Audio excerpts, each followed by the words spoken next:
তো গাইজ এরা বাড়ি থেকে ডান্স ফান্স করে আসেনি, প্র্যাকটিস করে আসেনি। তো এইখানে এরা একটু প্র্যাকটিস করছে, এই টানা 2 ঘন্টা ধরে প্র্যাকটিস করেই যাচ্ছে। এখনো সামান্য 25 সেকেন্ডের 15 সেকেন্ডের ভিডিও করতে পারলো না।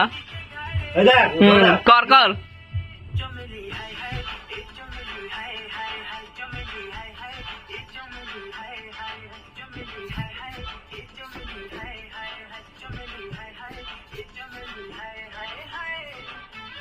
হ্যাঁ হ্যাঁ হ্যাঁ, তুই ভালো নাচেছিস, কিন্তু ডিভাইন কি নাচলো।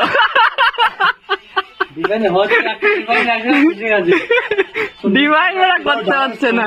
ও হয়তো ডাক ফিরিয়ে এসে যাচ্ছে, ডান্স যারা করে তারা জানে ডান্স জিনিসটা কতটা কঠিন। আমি করি তো আমি জানি কতটা কঠিন। আমি একটা ডান্স করছি, একটা ভিডিও আসছে আমার একটা ডান্স। ও ডান্স করে না না না